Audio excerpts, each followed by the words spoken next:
Welcome to the ExecMBA Podcast. I'm Brett Twitty, Director of Admissions for the Executive Formats of the Darden MBA, and you are listening to a new episode. So on this episode of the podcast, I'd like to continue our look at entrepreneurship and the executive formats with a conversation with Terrell Fuller. Terrell is in our class of 2019, and she recently launched her own business. And she and I sat down to talk a little bit more about how things are going, as well as why she decided to pursue an MBA and what she's enjoyed about her experience at Darden so far. I think you're going to enjoy this conversation. So without further ado, here's my interview with Terrell Fuller. Terrell, welcome to the podcast. Thanks for having me. All right. So for our listeners at home, tell us a little bit more about yourself. Where are you from? What are you doing right now? Yeah, so I am actually a native Washingtonian. You can actually see where I grew up from the Darden classrooms here in Roslyn, which is always kind of funny. I am currently I started my own business a few months ago. So I work for myself, but I've recently been hired as a subcontractor for the Navy. All right. So tell us just a little bit more about your business. Sure. So I've been working in advertising for years and years. And about this past spring, I finally, after having lots of conversations and going on lots of interviews and getting, honestly, advice from pretty much anyone who'd give it to me, realized that, I really wanted to try to do my own thing. And I felt like there was sort of no time like the present. It was good for me to try this, and I had the kind of full support of the MBA group. So I originally started the consulting group really focusing on what I knew, which is marketing and digital strategy. However, my interest has always been a lot more in the marketing sphere, sort of essentially around operations and change management. So the thing that always drew me in marketing is I'm very interested in how people interact with the world and the things around them and sort of influencing behavior. For marketing, that's always very straightforward as to influencing behavior to normally, purchase something, join something like that. But, for me, I've been more interested in how I can levitate that a little bit more and to different spheres. We all talk about design thinking, but we're seeing that happen a lot more in, how people design spaces or even construct processes and workflows. So while I started off with just sort of this straight up marketing, focusing around startups and helping businesses really create these processes that work not only with how they communicate with customers, but also internally. So how did you decide that now was the right time for you to come back to school and get an MBA? I feel like the best way to describe it was a couple of short shoves and then a really big push. When I started my Darden MBA, I was very much convinced I was going to be a switcher. I remember going into the initial happy hours and telling people that's exactly what I was going to do. But as I kept meeting with the career counselor and actually even my classmates, they all kind of kept saying the same thing to me, which is I just see you doing your own thing. And when I talked to people about my ideal jobs, it was never about the company. There was never XYZ company I really wanted to work for. I had previously worked for really big brands and big companies, and that sort of brand appeal didn't really appeal to me. The things that I was really looking for were things like autonomy, flexibility, jobs where I could really leverage personal relationships, jobs where I have a lot of interactions with other people and have that general feeling of relationship development.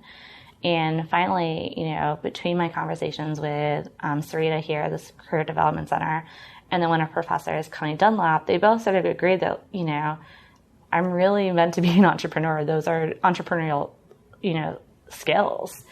And it's sort of if you go to the doctor, you get a diagnosis, you get a second diagnosis. I feel like I was on my fifth diagnosis of being an entrepreneur. And I finally was I'm going to just do this. And spoke to a few people in the Darden network, Patty Weeks being one of them, Jeremiah McLeod is another, who really are veteran entrepreneurs who've done a lot of things in the marketing operations space. And they are we've done it, you can do it. So the image I always leave people with, it was sort of, I was jumping the deep end, but I was jumping the deep end knowing that there was a lifeguard there and I got some friends watching me and there's a floaty I could swim to on the side if need be. That's a big change, though, mentally, from thinking I'm a switcher, maybe I'm moving to an established company to starting your own thing. Oh, completely. I mean, that it was a whole different identity. And a lot of the elements that happened was just me getting comfortable saying, like, I work for myself. Oh, I start my own company. And even sometimes saying the words over and over again, you start to realize, like, oh, this is a reality. And even things like getting a website up and getting business cards printed and, having a pitch ready at any given time is something that I've started to realize it's become this whole lifestyle change. As if anyone who lives in DC or grew up in DC can tell you, like, the classic question anybody asks you in DC is, like, what do you do? And so as soon as you strip that identity away from you and you're like, no, I've started my own business, it not only kind of distinguishes yourself, but it also, leads to whole nother questions. And sure enough, you start having to pitch just people you meet, at coffee shops, at friends' parties, et cetera. Yeah, when they say, what do you do? And you say, well, I work for myself. I've started my own business. Yeah. The natural question is, well, tell me about your business. Exactly. Yeah, and I guess since people in DC ask that question, like at lunch, at breakfast, dinner, social occasions. Yeah, no, and it's great because I do think, that sometimes people see that DC is like such a status city, but at heart, it's a big connector city. And I feel like, people always like to help other people. And connect with other people. So, it's always kind of, it can feel overwhelming at first. And then, at the end, like, everyone's always interested in it because it is something different that you don't always see. Yeah. So when you thought about Darden, what ultimately, led you to make this decision? So this is probably another example of a couple of shoves and then a big push. I had literally started looking at MBA programs when I was like 24, 25, which was several years ago. I took a GMAT course at the time. I kept working in different companies and feeling like I had these great ideas and these things I really wanted to do and change. But I wasn't ever able to kind of I felt like enough people paying attention to what I was saying. And part of it was just like not having, I feel like, letters behind my name.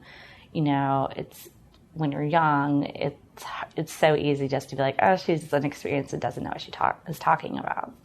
So I had been kind of flip-flopping about getting an MBA. I took the GMAT, but then I kept kind of changing jobs and my career kept advancing. So it was really, for a while, I felt like, well, I keep moving forward, but I felt like at each career, I kept having the same frustrations. And even though I was climbing up, I still wasn't making the sort of impactful changes I really wanted to. So I talked to several friends of mine who'd gotten MBAs, and they talked about the perks of that. I think probably the big shove there that I joke is I literally was about to have my GMAT scores expire. And I was like, it's now or never. And I am going to apply and really start the search up again seriously. I had a whole booklet of brochures I had been collecting. And finally it was like, okay, here's the shove again. And I mean, for most exec candidates, it's hard to find that right time, right? So timing is kind of tricky. I mean, there's maybe a window where it makes a little bit more sense. Yeah, I mean, I literally had my scores were about to expire, and I had a week between starting one job and ending another job. So I sort of locked myself down and was like, okay, let's just see what happens if I could hammer out, a really solid essay, and this is the time. Why not? That was a little bit of the space. So I do encourage people. It's possible to get your MBA applications together in a week. I did it. It's not always the best way you want to spend a week off, but I'm really happy I ended up doing that. And so you're here now. You're about to enter quarter 8. We were talking before the podcast that you're going to go to India in quarter 8. I'm really excited about that. Your second global residence. Yes, I wanted to go to India for ages and ages. So what are you most excited about? Well,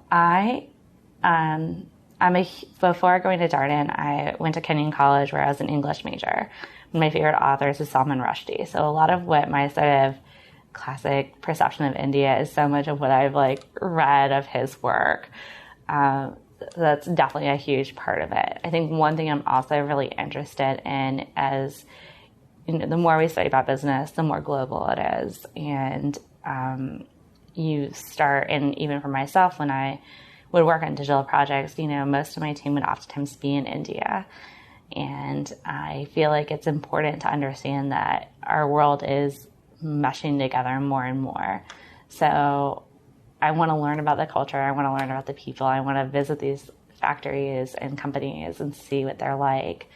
And I'm also, there's some, the classic silly things I'm very excited about. The food, and rumor has it we might take a Bollywood dancing class, which I'm pretty thrilled about. So hopefully. Is that be a side trip, or is that something you might actually do? I don't know. Some of our classmates are talking about organizing it, even if it's not an official darn activity. Well, there's always, room for side experiences, and you do have some evenings off. And exactly. So, that's great. And you went to Europe as your... I went to China before. Oh, China. Okay. Mm-hmm. So China and, so the two of the world's largest economies. Yeah. And China was a great example of a trip that I'm so happy I went to.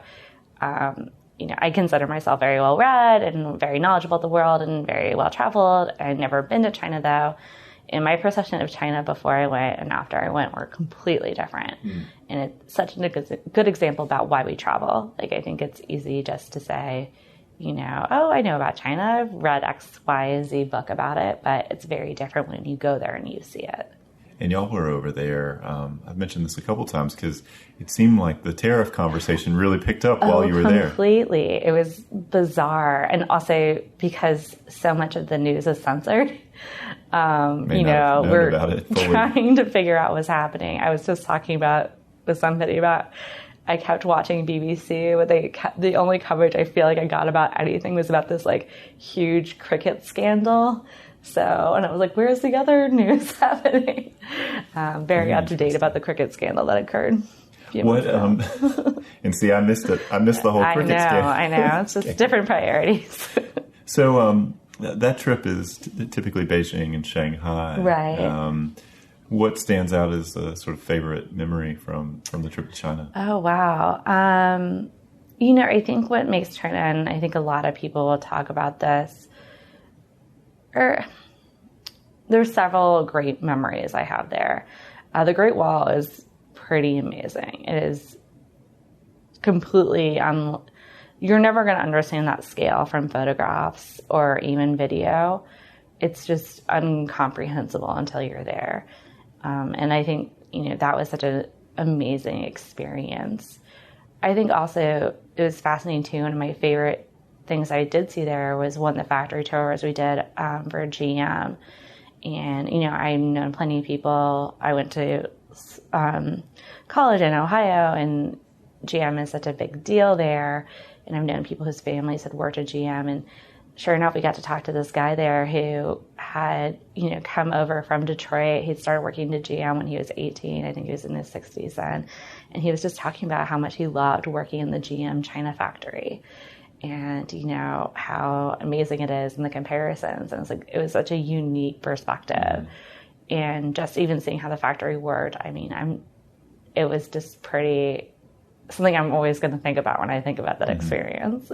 Yeah, the global residencies, you're obviously taking courses that ideally align with it. So y'all were global economics? Econ and operations. So both of those worked so well with both the tariffs that were happening there and operations, just, again, seeing how companies are structured. Yeah. And so, I've talked with, I think we've probably achieved full global residency representation here on the podcast. Nice. And everybody talks about how they're affected by the trips and how the perspective that you have on, business and the world changes, which is the goal. Yeah. So you're now on the sort of downhill side of the program. Right? Your quarter 8 is pretty close to being done. I know.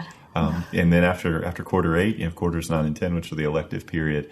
Are there particular classes that you're looking forward to in the elective period? I am excited. I'm taking a lot of entrepreneurial classes, which I'm very interested in, not just because of the learnings, but also really connecting with some of my other entrepreneur classmates a little bit more.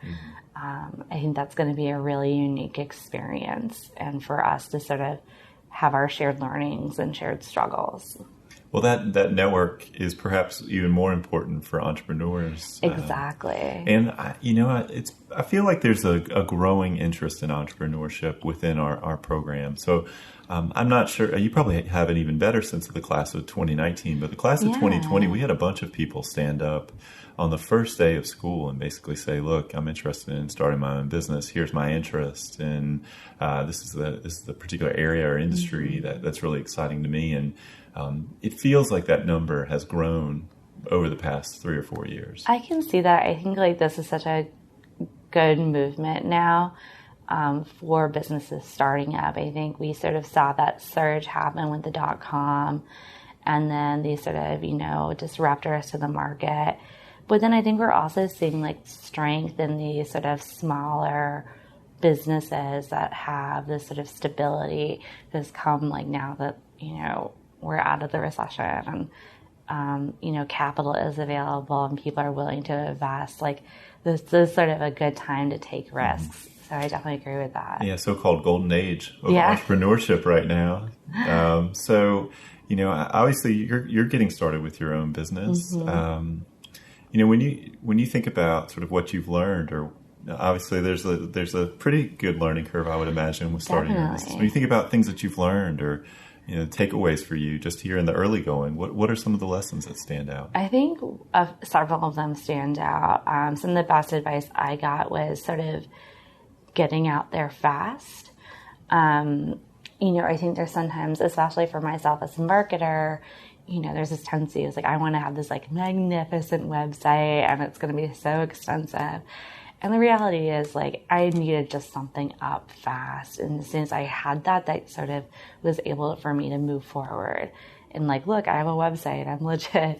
I was able to call back on other, former clients of mine to get them to write up quick, reviews of my work. And that was helpful, but the less drawn out you can make that process, the better. I think the other thing too is really just talk to as many people as you can. I think my first 2 months of my entrepreneur, leap was probably, I was so over caffeinated because I was just meeting people for coffee, like breakfast, lunch, and dinner every day. And, but those people really helped me get into a stable position quickly. So I think those are two of the critical elements. And, don't be afraid to talk up your business. I think for a woman especially, we're sometimes we'll be reserved about talking about our business. And even when I was discussing with a recent friend of mine, how I felt really lucky to have launched this or have gotten, hired at the Navy recently, her perspective is like, don't say luck, you worked really hard for this. And so, you definitely want to keep that grind and, keep reaching out to people and, keep the email juices flowing as much as possible. Yeah, your point about going to market, and not trying to have it too perfect. It had Melissa Stefani. I had a friend of mine point out, she's like, do you want to know about the glaring spelling error on your front page of your website? And I was like, oh no, you will make mistakes too. And I think that's also part of it. Well, that is part of it. But, it's sort of that effectuation school of entrepreneurship where, get it out there. The sooner you're there, the sooner you can get feedback from your customers. So I had a really nice conversation with Melissa Stefani. Oh, yeah. She's great. And she was saying, there is this tendency to want it to be really perfect. And but the most valuable lessons, your customers will help you figure out what they want and what they need. And that is something that Saraswati talks a lot about in her entrepreneurship. Taking her class. There you go. That's right. So how has Darden helped you with this? Oh, it's been great. I think part of it is just making sure that making me feel comfortable to make some of these leaps, and also making me, there's a lot of value in realizing that the ladder you are on is the wrong ladder. And that was definitely my case. And, I'm so glad that I was in an area where I could make that switch and make that sort of have this period of basically introspection about my own job and my own career. I really, my Darden classmates will vouch, I like read an obscene amount of like self-help books just because I love that sort of like feeling literature. But like no amount of that sort of introspection really can kind of get to you like you're going to be able to get from people who see you and interact with you in a professional setting, but in a safe space. At work, if you're getting evaluated, nobody tends to like reviews, or there's a feeling of on the spot, and there isn't that freedom to make mistakes like you can in the Darden community. Mm-hmm. Yeah, because it's all about learning. Exactly. Right. And you do make a great point about sort of that career introspection, how you have the 21 months or so while you're in the program to engage in these questions that like you just don't have the luxury to, and you don't have the structure for it, right? You have 2 career advisors sitting with you at work, or you don't have a professional advancement course just coming up after your next meeting. No, not at all. And, it's just like those are the resources that you just really can't replicate this. And even if you read, every Harvard Business Review article out there, or, go to regular like conferences, like you'll sort of have that, like for me, when I go to, like I'll go to this great conference and I have this like amazing boost, but then it sort of fades aside. You fall out of contact. Like, it's not that same element of the real life connection with people. Well, you talked to Jim and Sarita and Connie about the work that they do. So much of it is about just being students' accountability coach, right? So, we've had these conversations. This is what you said that you want to do. How's it going? What are you working on? Or even just like the tough truths. Like, I think that's a big one too. Like, I have to give like another shout out to Sarita, who like, she very much is like, I think you're an entrepreneur. And like, I think you should start this consulting business. And I did resist a lot, but, there's also this nice sense of like, it is a caring community and like, they want the best for you. So like, they're not just trying to like hand you up or get you out of their room so they can meet with the next student. Like, I got a ton of support from all those people through my whole process. So last question, what advice would you have for a prospective student looking at Darden, or maybe just thinking generally about an MBA? I think my best advice I can give to people is, if you're thinking about it, I think there's a lot of misconceptions about MBAs. I think there's this idea that they're very cutthroat, or people are mean, or they're meant for like kind of these like business people that are really at the end of the day are looking to make a ton of money. Go to a class, sit in a class, actually see what you're learning and see what that looks like, and interact with the students. I think it changed my entire dynamic and the entire way I saw it when I actually came to a Darden visit. The MBA was so abstract, and I just really didn't know what I would be in a classroom learning. And then all it took was like one Lynn and Isabella's classes, and I was like, this is it. This is where I'm supposed to go. Yeah.